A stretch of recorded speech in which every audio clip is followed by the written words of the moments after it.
Қызылорда облысы Шиелі ауданында қазіргі таңда мына ішкі мынау діни істер басқармасына өтініш жазған болатын прокуратурамен, соңғы өтініш жаңағы өтініш арқылы.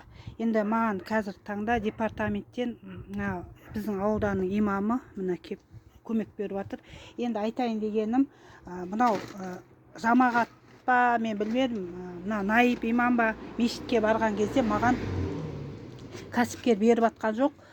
Берсе апарып береміз, барыңыз деп осындай қолын сілкіп, жекіріп сөйлеп маған қарай. Адам деп есептемей мешіттің есігіне кіріп кетті.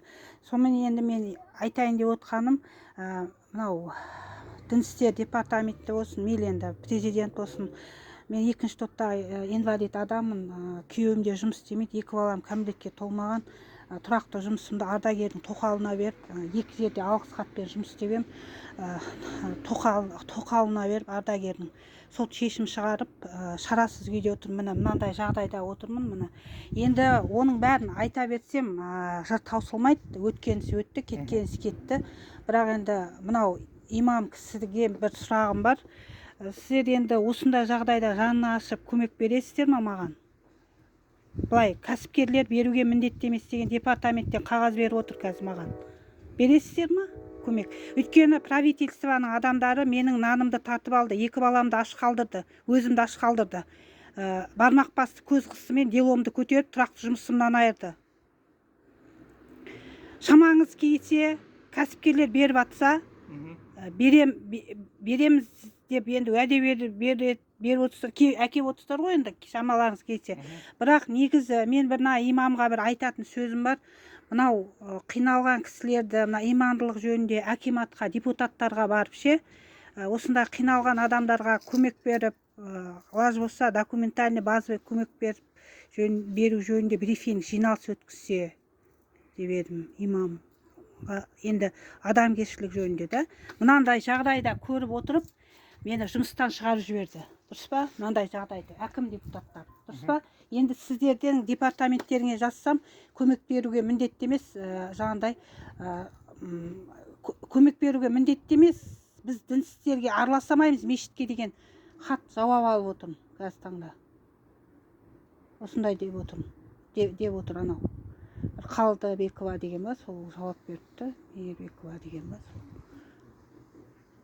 Мен сияқтылар нешеу өзі? Көп қой. Иә. 300-ге жуық отбасы бар ғой, ол статустары әртүрлі ғой. Біреуі мүгедек болса, біреуі көп балалы отбасы. Иә. 7-ден 6-дан жоғары балдары бар. Иә. Ол тек мүгедектікке қарамайды ғой. Мүгедектік болғанда да оның категориясы болады, мүгедектіктің. Мүгедектіктің категориясы 1 мен 2-ні тұрақты жұмысқа алмайды. Сот шешім шығарған маған.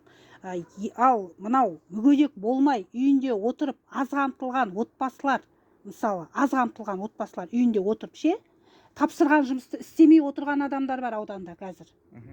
Міне оларға не дейсіз оларды?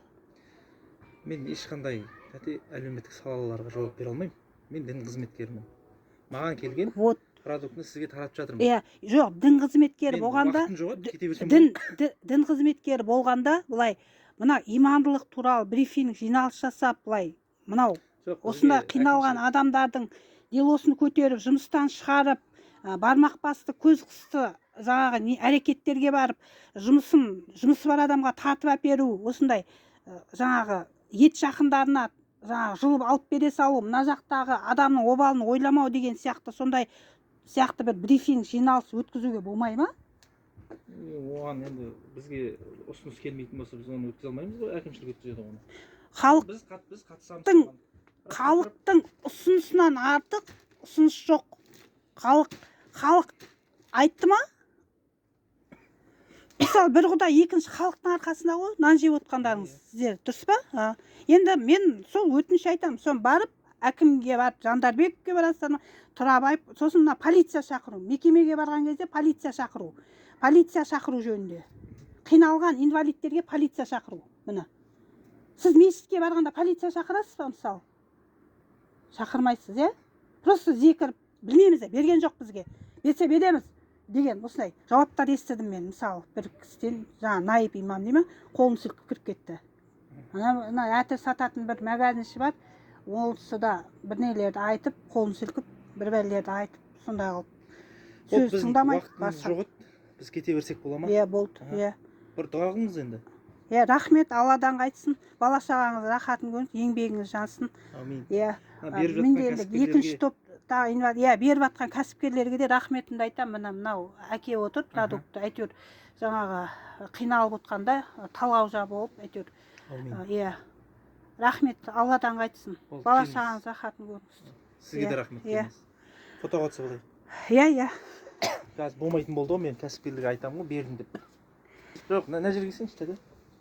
иә берген кәсіпкерге де рахмет Ne jaqdan tutish, ne jaqdan? Ko'rinayotgan yerdan ше. иә Sotimiz qo'ysangiz. Mынау түсіп тұр ма? Иә, түсіп тұр. Иә. Мынау түсіп тұр. Түсті ғой. болды ма Болды. болды Рахмет. Аха. иә жақсы аман бол иә аха иә рахмет иә